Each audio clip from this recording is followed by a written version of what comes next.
But welcome. I've already welcomed many of you in the last few minutes, but welcome to Coffee and Conversation with the Artist. This is our fourth in a series of 8 monthly talks. And it's organized by the Sterling Society, which is an auxiliary group that supports the Dunedin Fine Arts Center. My name is Diane Van Dusen. I'm a former Sterling board member and currently the volunteer that puts together these Coffee and Conversations. And I also volunteer in the gift shop at the Art Center. I want to thank Diane Wheatley Giacometti. She's this year's sponsor of the Coffee and Conversation program. Her donation paid for the Zoom account and future technology changes that might be needed to continue the program. Diane served part of the group that set up the bylaws for the Sterling Society and also served DFAC as a board president and provided leadership to the Creative Visions campaign for the FLAC East Wing at the Art Center. So thank you, Diane. I believe she is registered and hopefully will be joining us later. Sarah Kessinger will also be joining us at some point. She's the president of the Sterling Society and she'll make a few announcements. Come on, Diane. And there is Sarah right there. So. Welcome, Sarah Kessinger, the president of the Sterling Society. I'll let her make her announcements and then I'll introduce Deepen. All right. Well, thank you Diane, thank you so much for everything you do. Wow, this is awesome. And Stephen, thank you so much for being here. We do appreciate it.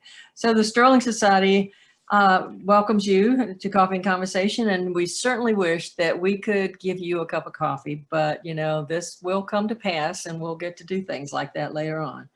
So this is a lecture and demonstration series that showcases our artists and instructors in our community and from the community, and they foster an appreciation for art, and they encourage participation in our programs at DFAC. And without them, we might not be doing as well. So I want you to know the program started in 2007. We have additional information on this, and I'm sure Diane will tell you this, is on www.dfac.org. Please come and check out everything that's on there. They are amazing. The Sterling Society will be presenting our signature Founders Luncheon in February, and February the 12th, and we look forward to that. It's going to be an inside, outside, upside down event. We're calling it so people can sit inside, outside, or stay at home and watch it virtually. We're trying to do something so everybody can participate. I want to thank you. I'm going to go back to Diane now, but I do want to thank her for sharing this. Not an easy job, and I do appreciate it. I thank all of you for coming. Diane, back to you. Okay, thank you, Sarah. Just a couple little technical things. Many of you have already been logged in for a while, but I want to let you know that I'd like you all to keep your video muted so that background noise from your own home won't come through when Stephen talks. And the reason you're only seeing a few faces is the audio only allows so many to be shared on the screen at the same time. But we now have 45 people that have logged on. So during the presentation, if questions occur to you, you can use the chat button to pose those questions, and I'll be looking at the chat throughout. And I see one right now. Thanks for doing these, just a thank you. So Stephen says that he'll present his part of his presentation and possibly take a break midway to see if there are any questions. And at that time, individuals can unmute themselves and pose the question. And if they don't occur during the presentation, then there'll be plenty of time at the end for questions and answers. So having said all that, many of you know Stephen already, but I will present his bio briefly. Stephen Schatz grew up in rural Albany, Georgia, and earned his bachelor's and master's degree in painting from Florida State University. Later studies included lengthy stays in New York at the Art Student League and various academies in Paris. In 1986, he returned again to Albany, Georgia to accept a teaching position at Albany State University, retiring in 2003 and moving to Newport Richey. Since his relocation to the Tampa Bay area, he has continued to paint and exhibited in numerous group and one-man shows. He also enjoyed teaching online classes in art history, art appreciation, and face-to-face drawing classes for St. Petersburg College. He is now retired and devoted solely to his obsession with the human image through drawing, painting, and sculpture. and I will let him describe how that obsession plays out. And what you're looking at is an image of a portion of his studio. So Stephen, I'm going to mute myself now also, so you don't hear anything in my background, and you can begin your presentation. And thanks everybody for coming. Go ahead, Stephen, it's your turn. Yes, well, thank you, Diane. I want to thank you personally for all the help, and helped me tremendously with putting all this together. And I do want to thank the Dunedin Fine Arts Center and the Sterling Society for their wonderful support in this community and with virtual all over now. So I will start. This is my first time. We're off to I need to get to the play button. Let me hit escape.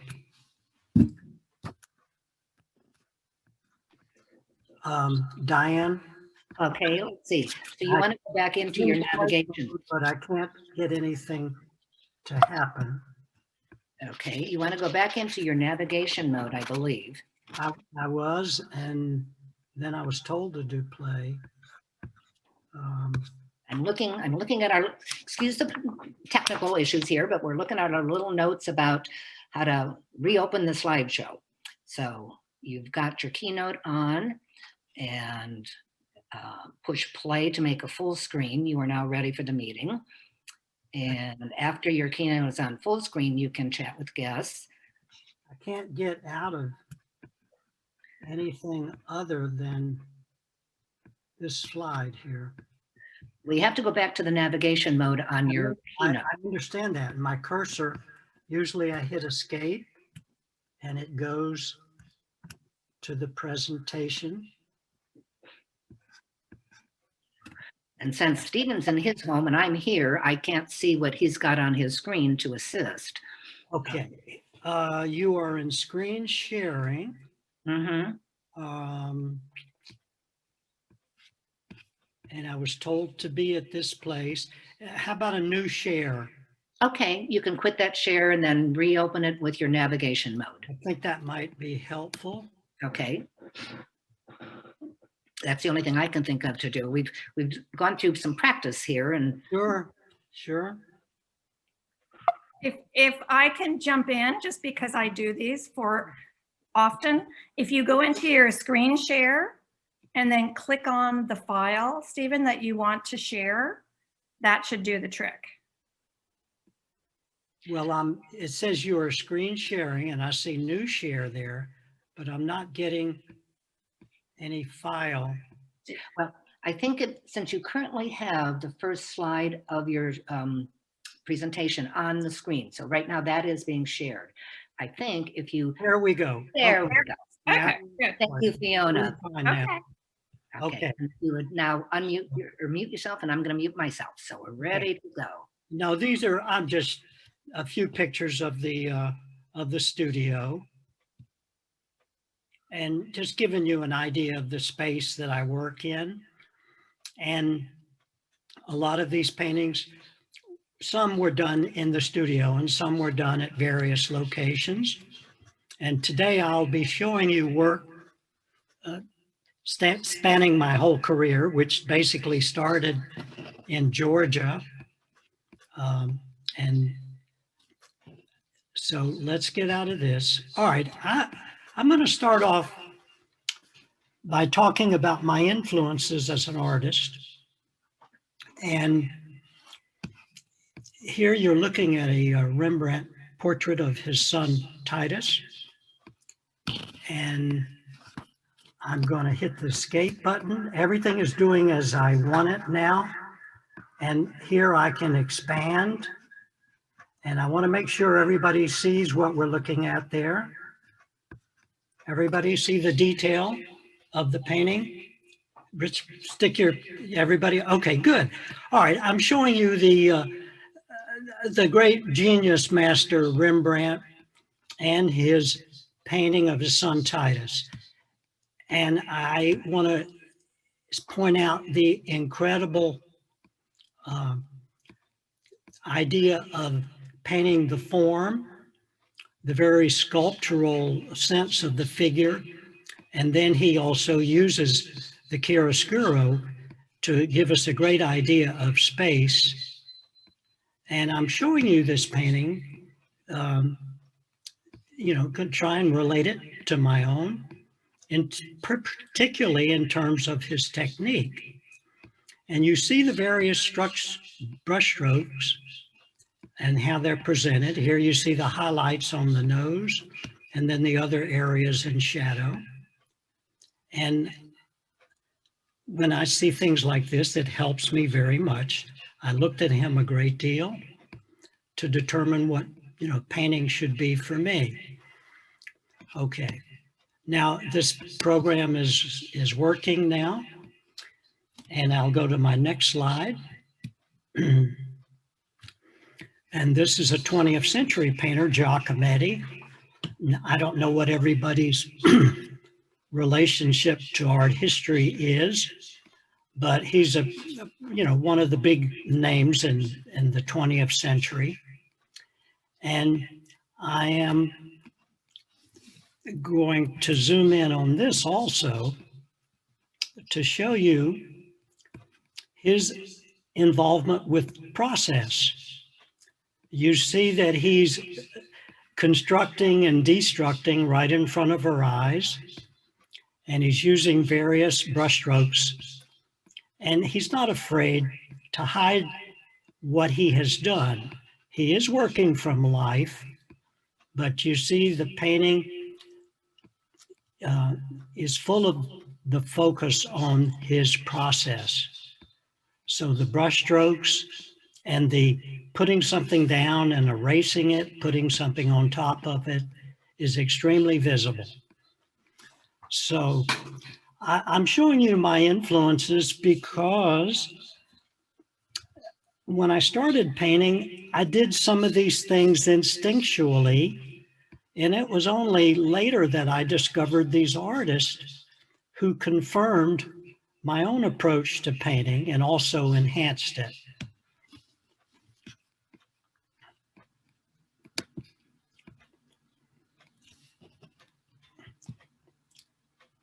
Now, this is the Austrian expressionist painter, Oskar Kokoschka.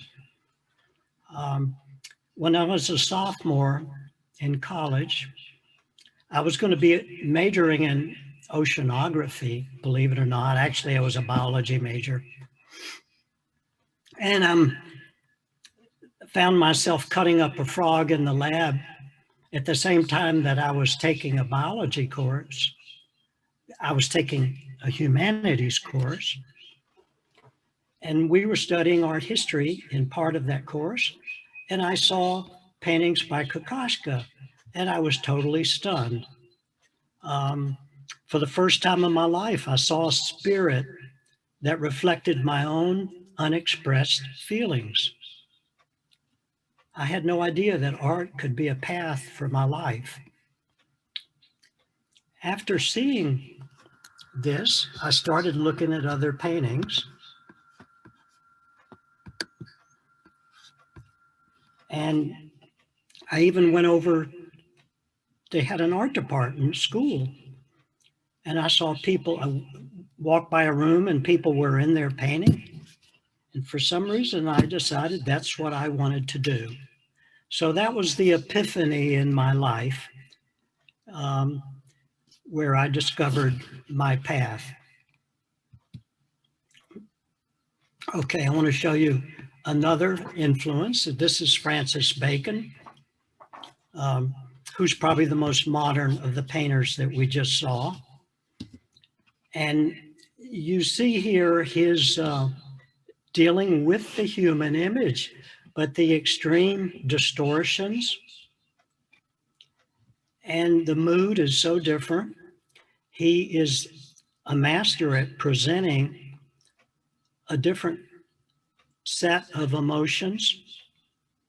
And I want to use a quote that Bacon said. He says, "The purpose of art is to deepen the mystery."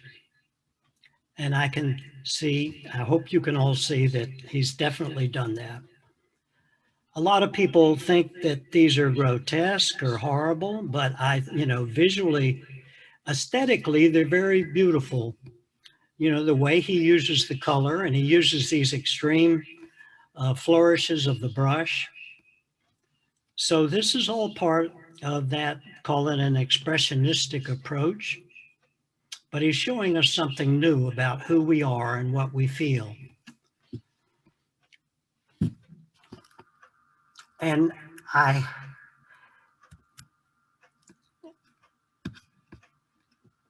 was going to zoom in, but there's not necessary there. All right, this is the first painting I showed you, but I want to state that I had showed you a Giacometti painting, and he was always quoting how impossible it was to paint from life. It always escaped him what was in front of him. And I showed you the Kokoschka slide, and his most famous quote, or a quote that was most meaningful to me, was, he said, "Being at odds with being." So that's one of the expressionistic mottos. All right, so here I am in Albany, Georgia. This is all after graduate school. I destroyed most of my work that I did as an undergraduate, and I saved just a few things from graduate school. But here's me in my studio in Albany, Georgia. And I had my students sitting for me. Her name was Shaka. And I'm going to zoom in to Shaka here to show you what I'm attempting to do at the time. And I mean, even if we look at something like an eye, you know, the sculpture, I'm very obsessed with making them three-dimensional. And I'm doing this by a change of values and the way the light hits the objects. And I'm being a teacher right now, but as the form changes position, it changes value. So at this time, I was very happy to do work like this and have the live model in front of me. And this was pre-cell phone. People would be willing to sit for me. It's a lot harder today. They'd rather, people had plenty of time back then.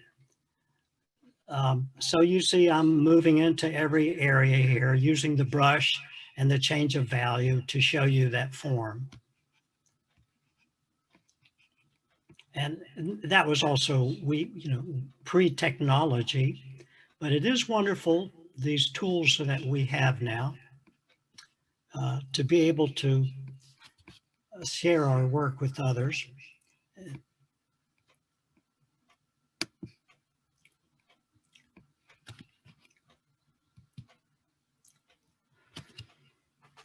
This is another painting I did at that time.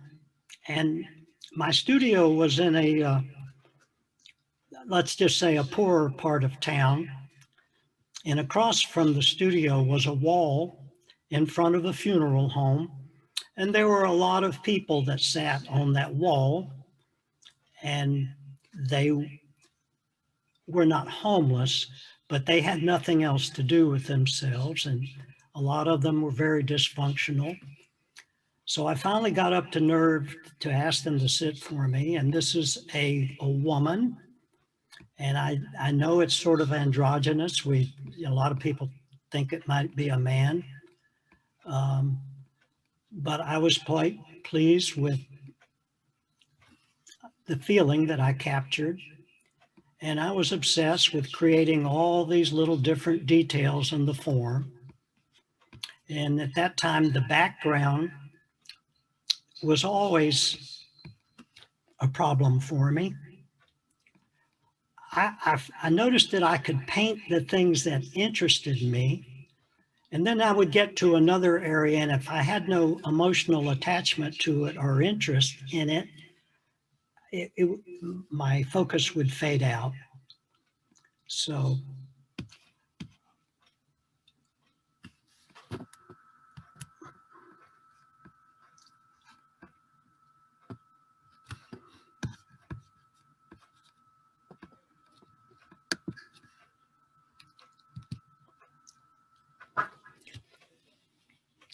and the studio that I had in Albany, Georgia, was actually given to me by a gentleman named Mr. Hansel Baugh. I was the recipient of his generosity. I was eating in a restaurant in Albany that was, a lot of people went there. And a couple of weeks before going there, they had written an article on me in the newspaper. And I saw a gentleman sitting at the counter, and he just seemed extremely interested. And I went up and asked him, told him who I was, and asked him if he could sit for me. And he said, sure, I'd be glad to, because he had read the article. It turns out he was a retired gentleman. He had lived in New York City as a librarian, and all his friends thought he was going to be the next great American novelist. Well, that part didn't happen, and he moved to Albany to take care of his sister. So he invited me to his home, and he had plenty of rooms in this home that he did not use. And he said, you know, you're welcome to use this as a studio. And that was my studio for 10 years. And after he died, I inherited that room because it was a rental. So I just paid the rent. And it had 10-foot ceilings and sliding doors, an old place. Now, I'm trying to be conscious of my time here, and I can't get too involved in these stories, but you see here, I discovered that I just slashed the paint around. I'm going to be talking why I paint the way I do. I would use large brushes and I would slash it around. It was only years later that I looked at paintings like this and said, God, look at the painting, look at their dripping. That didn't concern me at all. And later I realized, after looking at Giacometti, other artists, they were doing the same thing. You know, it's paint. You're supposed to, dripping is no problem. It's part of the process.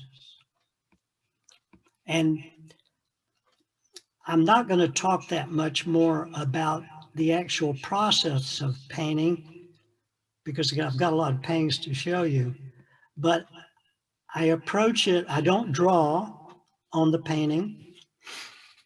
First, I start with paint and brushes, and I put down and I remove and I put on top of and underneath. It's a very loose salad, throwing a bunch of things down and then making something happen with them.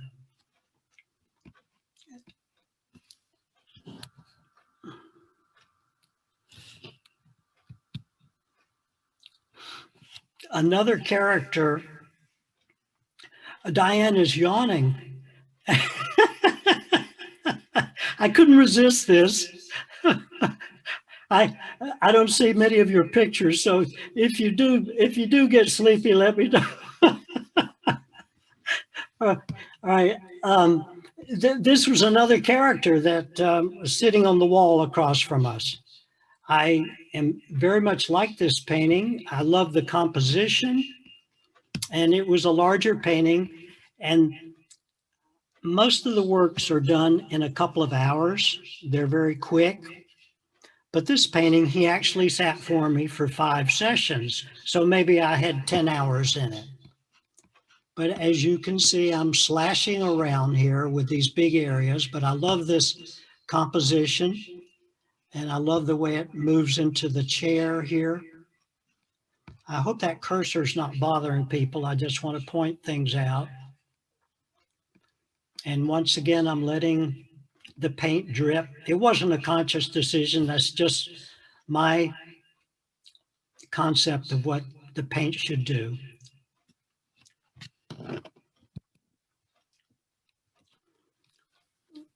These are some drawings from that same period of time. And you see the looseness and spontaneity, but I'm very focused on the structure and the three-dimensionality. At the same time, I had done some drawings in a nursing home, and it was an amazing experience for me. I did not, at the time, have the emotional attachment to the horrible things I was seeing. I was just attached to the fact that they were all a captive audience. They were mostly sitting around, and it gave me this opportunity to do studies from all the folks. Everybody was very nice. And you see there's all these little things here, the woman in the wheelchair, most of them were in wheelchairs. Just a typical drawing that I would do at the time.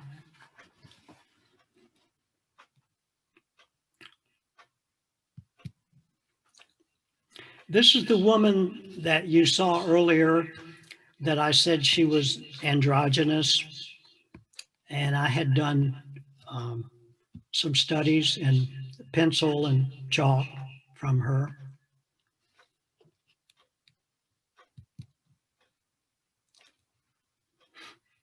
One of many drawings that I would do from the people that I was surrounded by.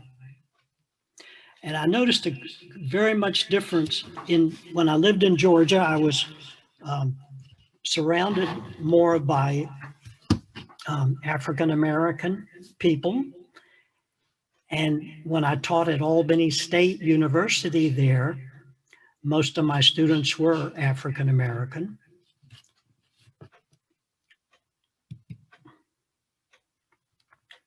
This was the yard man named Willie.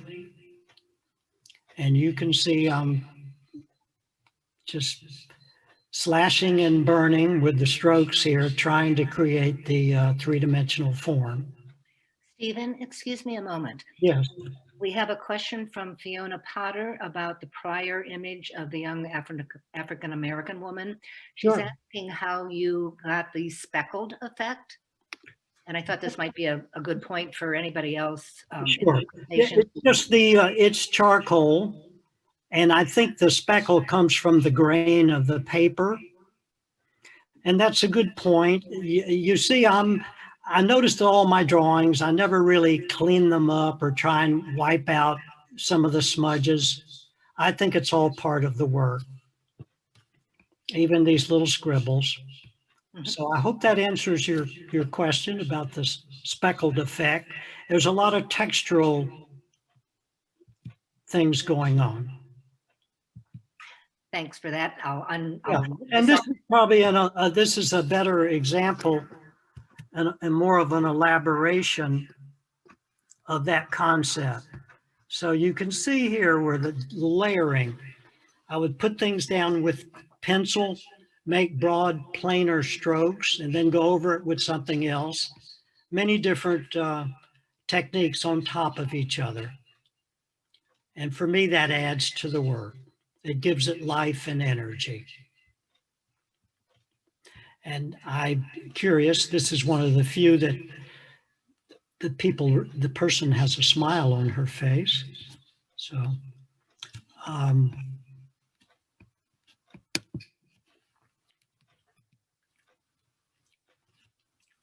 right, this painting was done, a fellow named Billy. He was a pretty rough character. And I think he was, I'm sorry. a Vietnam vet that didn't have a good life when he got back to the States. So I want to call your attention to these big strokes here that indicate the light hitting the shirt. And this painting was purchased by the Lakeland Museum of Art. So one of the few times I was rewarded for what I was doing.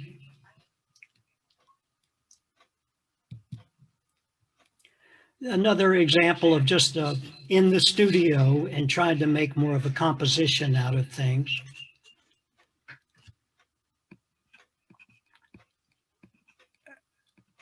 You see here the scrapes, you know, all the different tools that were used to create the paint. When I taught at Albany State, students would be using the paint, and I told them they were painting like they were painting their fingernails. I tried to get them to loosen up and use more invention in using the paint, whatever tools they needed, whatever brushes, but don't be afraid of the paint. That was my philosophy. There are plenty of people that don't use that philosophy and make wonderful work. Here's a great example of the slashing and burning and destroying and construction and destruction. And this painting was done, I might have worked on it several hours, but it was only in the last few minutes that I was able to pull it all together with some very broad strokes. I will, I'll go in a little closer on this and see how it almost reminds me of the Francis Bacon in some ways, but I'm not sure I really knew who he was at that point. But you see these very broad strokes, and they end up creating the form that is needed. I'm going to have to stop teaching otherwise I'll never get through this program on time. But you see the light hitting this part of the hand, and then there's a value change here, and this gets darker. So that gives the whole thing form. So that's all you need to do to make that hand a hand. And I thought this was kind of neat. It's called Shaviko with a hat, and she did have a hat on, and she put it on the ground, and it was just, it was very pleasing to make another compositional element in there by having the hat.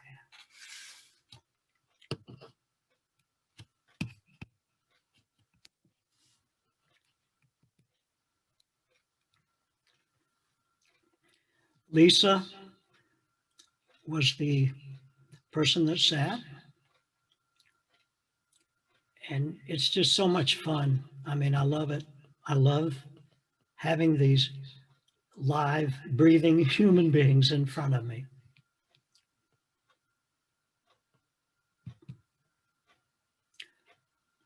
This was a couple, two women.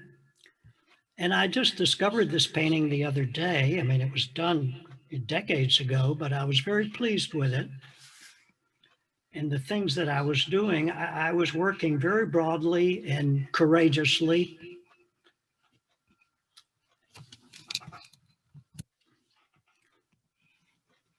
I'll show you some things I like. Look at the way I painted the hair here. These broad strokes. And I'm using this color that her hair wasn't that color. And you see, I'm starting to get a little more ambitious with the colors and more arbitrary. So these are, these are 2-hour paintings. And there seems to be a lot of things that are not refined or nebulous or maybe not resolved, but at the point, I did not care. I thought what was accomplished was successful for me at the time.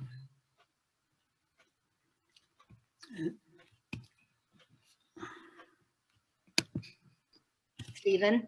Yes, I'm it's going to, probably the halfway point, right? well, no, I just want to interject. I saw another chat message, and really it's not a question, more a compliment from Lynn Foskett Pearson.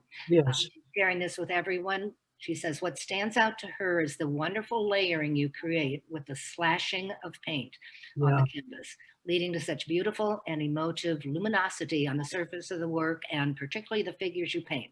Everything breathes. So just wanted to share that with you, and I'll. Oh, thank you. That's wonderful. I thank you, Lynn.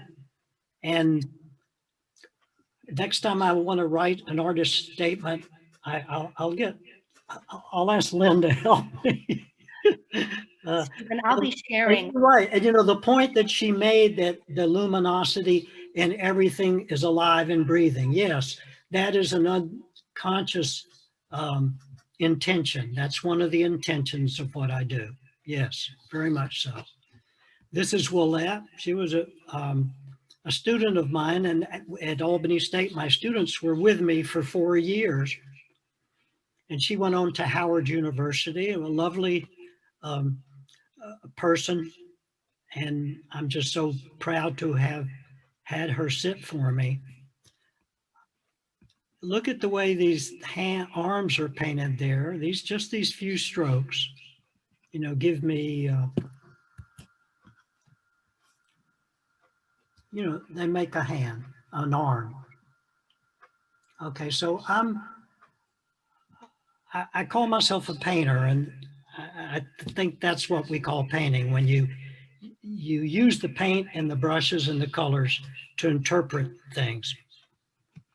Even though you're starting with three-dimensional reality and a real person, you make something else out of it.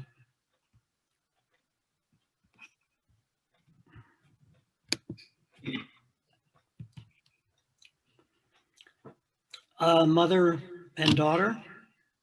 I look at this painting now and wonder how I did that, and actually just having those two people there together was such an inspiration. And also it's a little more compositionally complex than, the head studies per se. I've got a clock in front of me, so I'm very conscious of the time. We're fine on time, Stephen. Okay. The Zoom is set up to go at least an hour and a half if needed.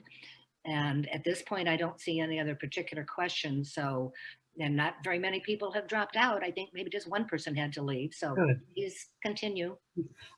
I find things like this very fascinating. Look, I put the green in the eye there, and it works. And it's just that extra, me trying to make something more than what I see. And of course, that eye does tie in, that green ties in with the other greens, in parts of the painting. But I'll talk to you about paint. Paint is this very mysterious substance. Sometimes it'll do what you want, and sometimes it doesn't. And there's so many variables, just like working with clay, which I'll show you later.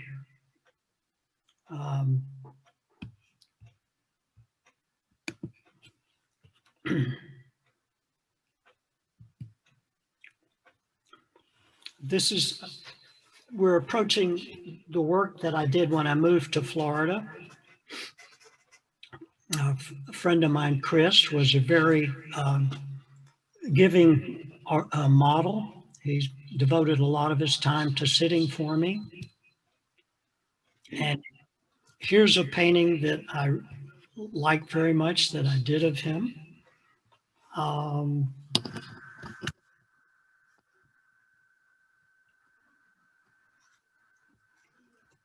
I want to zoom in.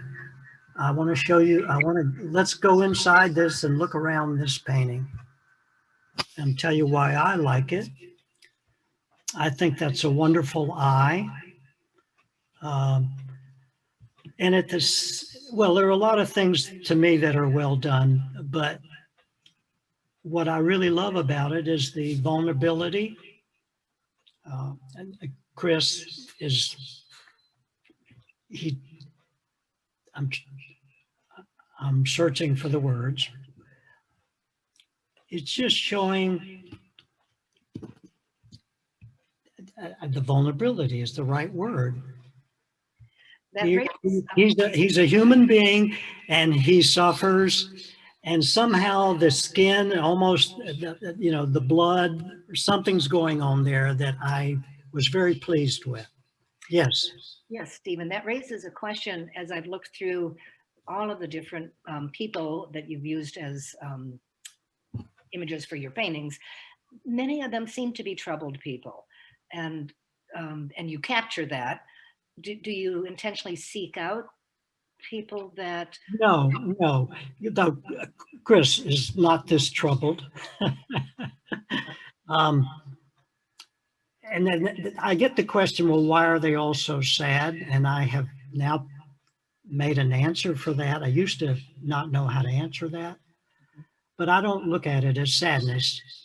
I look at it as the endurable truth of the tension and vulnerability of living. Yes. That's all. Okay, thank you. And now I could possibly smooth these out and have some other content, but that doesn't interest me. And that isn't what you see, so it's perfect. Yeah, this is not, what I feel.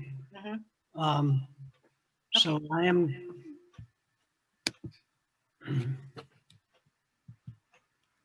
That's another painting of Chris.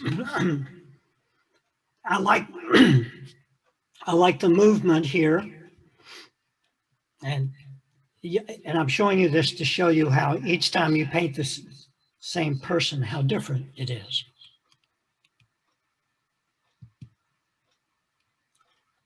That's my mother as a young woman. This was done from a photo, so I'm not going to.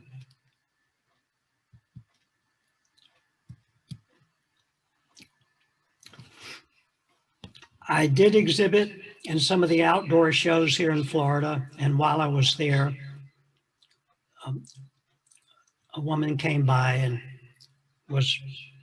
liked what I did and asked if I could paint a portrait of she and her son. I went to her house and took my camera and shot a lot of pictures of the two of them. I normally don't like to work from photos, but money made me change my mind. I did work from a photo on this, and I love the idea of the theme of the mother and child.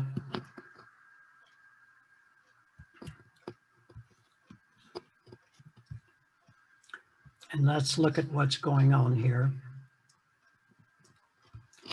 And you see that I'm using large brushstrokes to create the form. And this is interesting here. The background, I made a stroke that went through her hair, and then I laid this on top, and that gives it a spatial tension. So I am zooming in and just showing you how they're painted. Is everybody doing okay?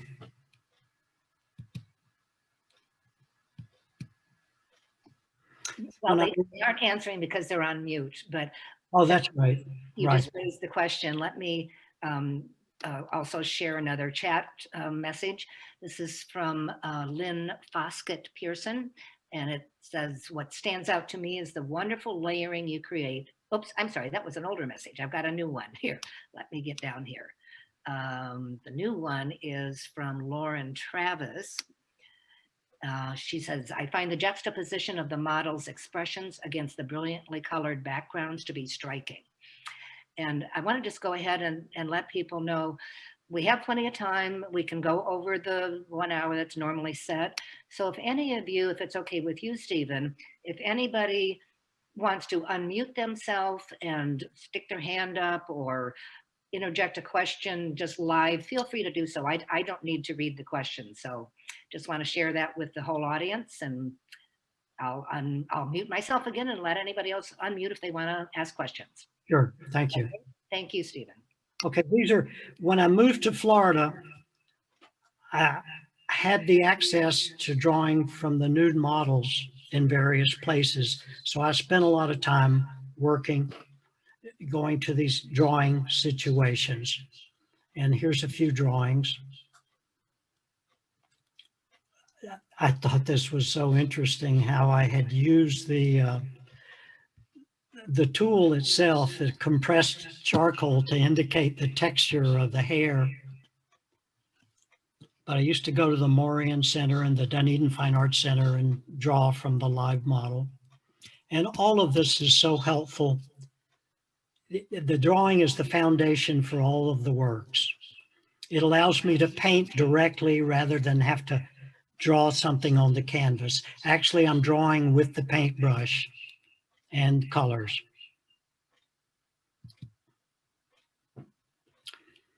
This is just a quick sketch of Chris. I like the different composition.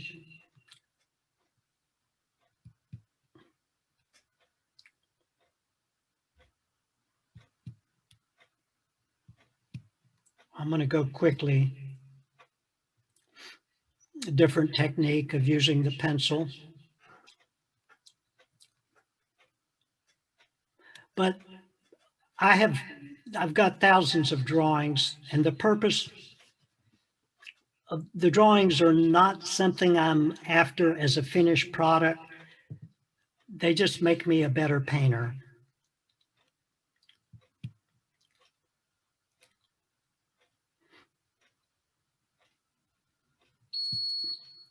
And once again, that mother and child, this is the same mother and child that the painting I showed earlier, but a different position drawing. Okay.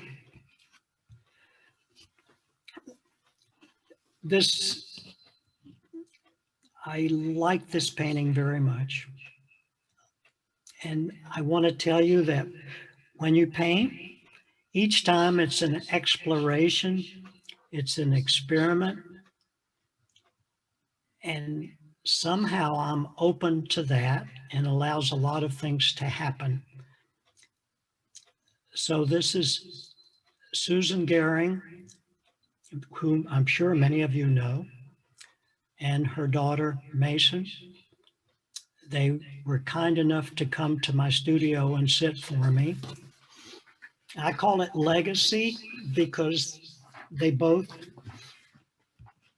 inherited a similar medical condition. But I was up here, let me go back. Again, I like the composition, and there's all kind of things happening there that surprised me. And it was perhaps a 2.5 hour painting.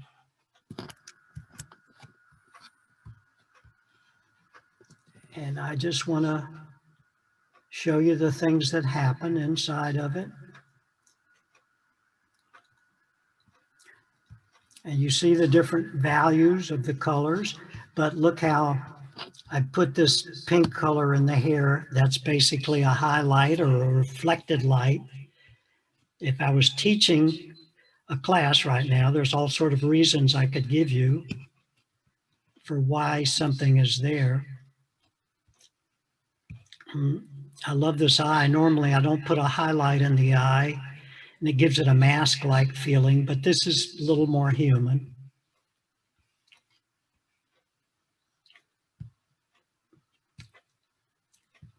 And I love this. There was some kind of shelf behind, but I love that, that red stripe there, just giving something else in this composition.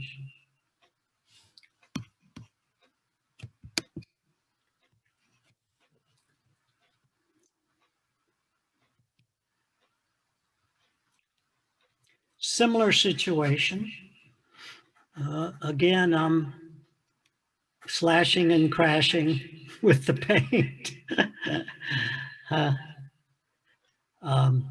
Another wonderful model, Ginger, and she sat for me many times, privately or in class situations. And for every one painting you see, I have 10 or 12 others that didn't work out. I'm going to be shifting now to sculpture. In this last decade in Florida, I got involved with clay. Started off with Gail Wynn, who is one of the participants today. Had a wonderful situation to work with clay at the Dunedin Fine Arts Center. And Gail was a wonderful teacher and let me go my own way. And these are built out of slabs of clay, and they were made from memory because, you know, all that experience before of drawing and painting from the live model informed the clay.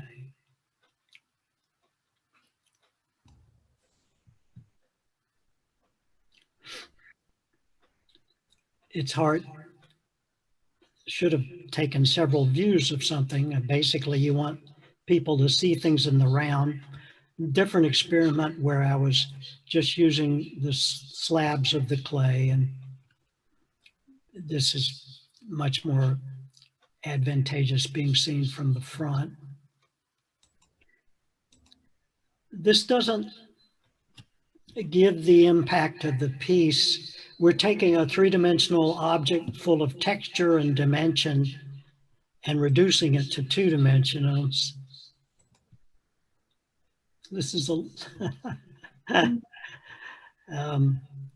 then people have said, you know, you sculpt like you paint, and that it's so true. They both complement each other. These are two separate sculptures stuck in a box. This was called In the Beginning here. And basically it's two people crawling out of a hole.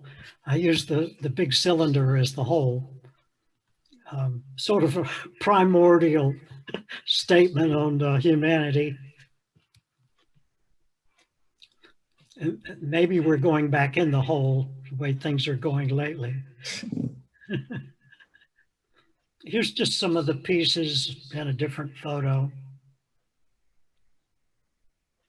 It's such a wonderful feeling to take all these materials and make human beings out of them, whether it be clay or whether it be paint or pencil or charcoal.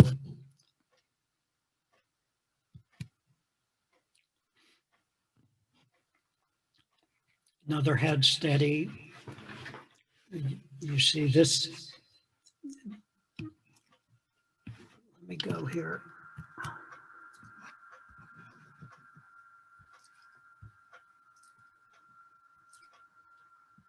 If you could see the people, they did look like this. And things happen sometimes, like I'm using the reds, and then places I use the orange, but I put this color here, and it didn't really, to me, it was not the form or the value that it should be. I just liked its placement there, so I left it. And I see it now as more of part of relating to the overall composition. But this has always been a fascination of mine, painting the eye, making that round, incredible object that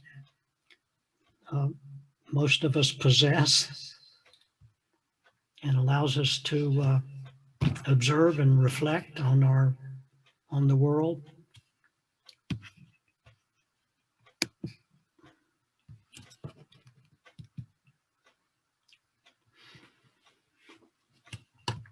Another head study. And you see here in the background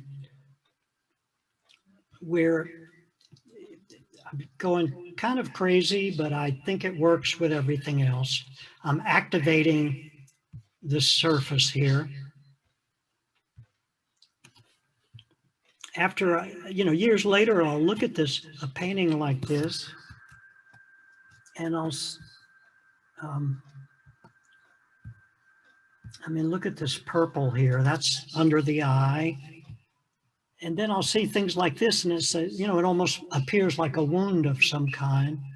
At the time, it never bothers me. It doesn't bother me now.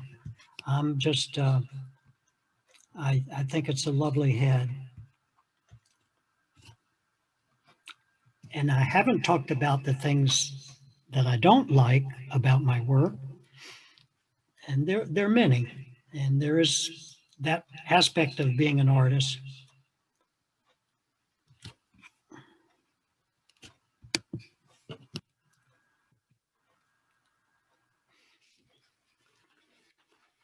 I was fortunate enough to be able to go to New York City for a month every summer. And while there, I would enroll at the Art Students League, and I could draw every day from the model. And that's been a real bummer this last year, not being able to do that. But there was a large photo in the subway, and this is one of the women in that photo. And I, made this painting from that. It just has a character or attitude that attracted me.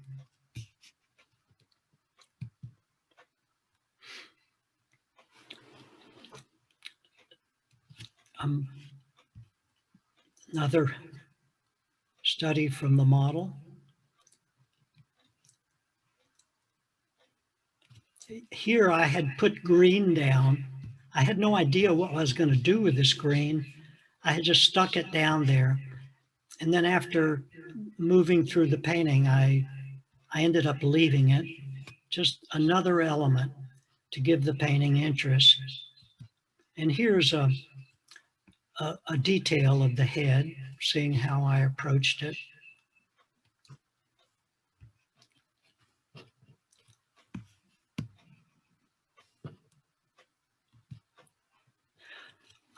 I'm getting there, almost through. Now, many years ago, I think 7 or 8 years ago, I was very fortunate to be a friend of Brooke Allison's, and we painted together. And we had some good models, and this was a nudist couple, and they sat for us. And it's just so exciting to paint a pose that is different than somebody sitting there in front of you, and the interaction of the two figures. So those were wonderful, wonderful sessions. Stephen? Yes. Can interject quickly. There was another question on the chat, and I noticed some people have had to sign off, so maybe Sure. it's something you want to share right now. This is from Kimberly Engel, and Yes. these sculptures are beautiful. Do you have work available for purchase? Do you have a website, or can you provide your contact? Yes, and at the end of this presentation, I have one of the slides giving that information. Is that okay? And Kimberly, if you're The answer is yes, yes. you'll be able to stay on longer. Otherwise, I can certainly send you his contact information. Sure. Okay. Yeah, I know Kimberly, and I'd be happy to. So maybe I'm happy to answer any questions or talk to anybody. after the If presentation. you can email me, that's all written down on a slide. Okay. Here's great. another study from the two nudists. But talking about working quick, you have to put it down there. So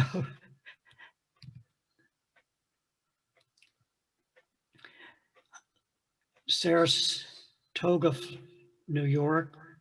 I'm very fortunate to be able to spend the summers in upstate New York with my lovely partner, Joan Bohr.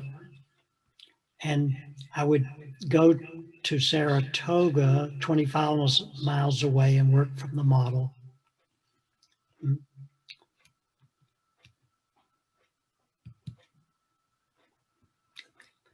I'm showing you the next 3 slides because it's the same model. And Rachel modeled for Brooke and I. Here is this view where she had the black skirt on. Another view. I love the pose. It kind of reminds me of a Angra painting, INGRES.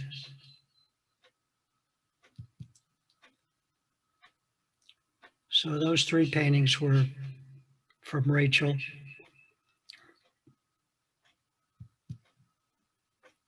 Okay, we're at our last slide here. And this is my beach painting. This is something that I made up. I had used, I had done a lot of drawings from the figure. Some of those drawings I used for some of the poses, and some of the poses I made up. But I was quite happy to be using my imagination and to be making something other than what I was looking at in front of me.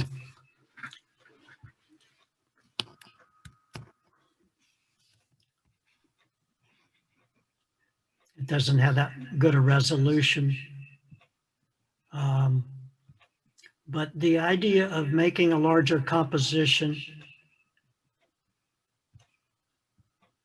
and using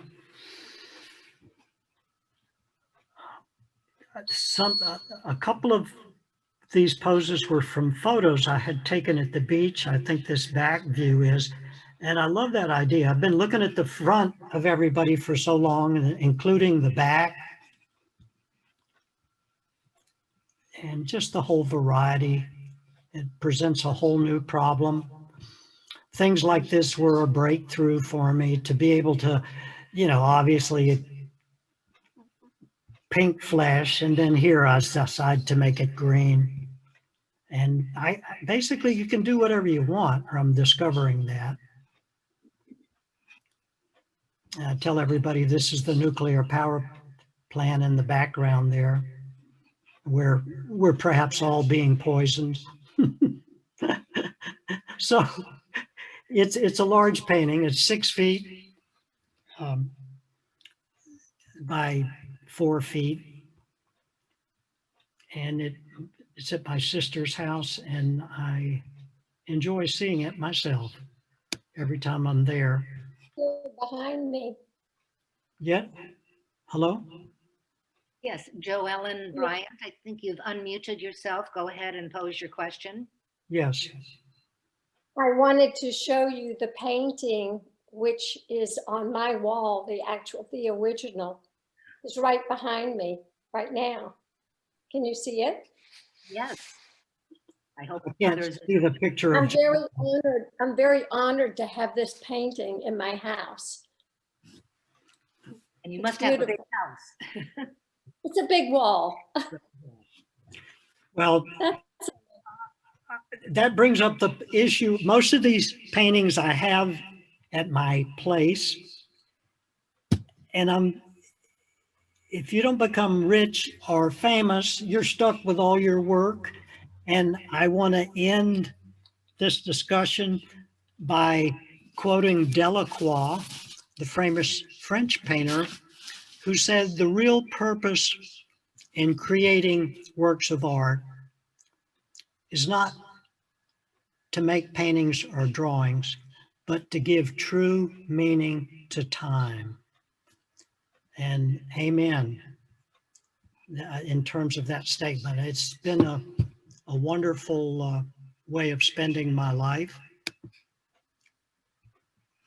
That is my last ending there. There is no end. it keeps going, right? Whatever we're dealing with.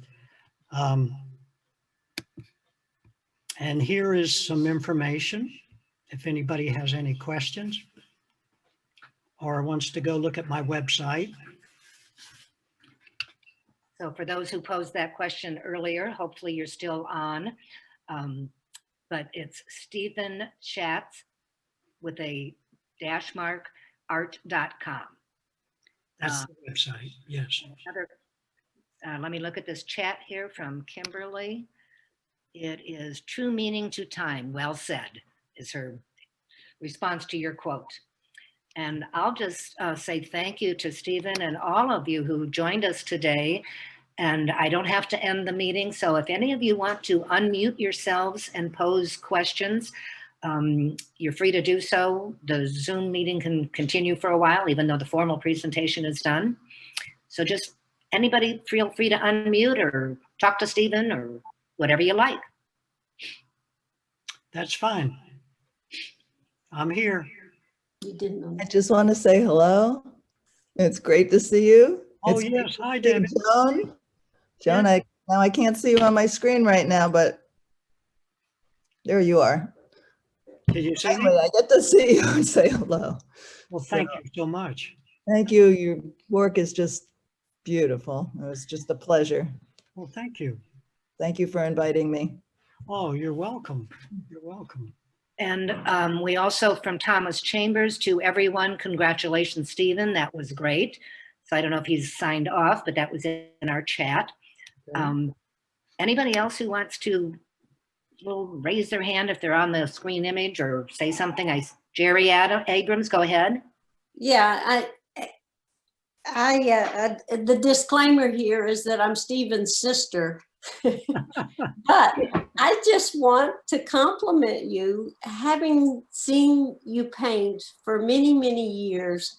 The color is extraordinary. The color is uplifting, and they're beautiful. Thank you. Well, thank you, Jerry. And Jerry, that reminds me of my mom. Toward the end of her life, I took her to an exhibit of mine. And she had, no, I'll let other people talk. Go ahead. Anybody else? I see both John Wynn and also Marilyn Wassail. They have unmuted. So John, I think you started first. Go ahead. All right. Good job, Stephen. Thank you. We miss seeing you. Yes, we Yeah. miss you very much. Well, we miss you all. Yeah, but wonderful, wonderful. Well, this virtual year has helped us get by. That's right. That's right. Well, hopefully we'll see you soon. Same here. Joan. Same here. Thank Hi, you. Joan, too. Yes, I will. Wonderful. Good. Marilyn, Stephen, I just wanted to say thank you for sharing your process with us. And I was not familiar with you and your work, and I like it very much. And the textures and the brush strokes and the colors are just wonderful. And there's just you can just tell the emotion that's involved with the way you approach your subjects. And the work is just extraordinary. And thank you so much for inviting me. And this is the first time I've ever done a coffee and conversation, so it was a good introduction. well, for those of you who didn't get a direct invitation from Stephen, please check in at the DFAC.org website, because we hold these each month. And it's the second Tuesday of each month at noon. So if you enjoyed this one, come to future ones. They are currently free. And I have a number of other chats that, Stephen, for your information, I'll be sending you a transcript of all the chats. Many of them are not questions, they're more thank yous. It was wonderful, inspiring program. Somebody writes, thank you, Stephen. I feel that I know you better. And that was from Bruce, the friend that signed early. Great. I'll just sort of verbally share these with everybody. Most of what I'm getting is not questions, but just wonderful congratulations on a great, inspiring program. Great. Thank you. I can God.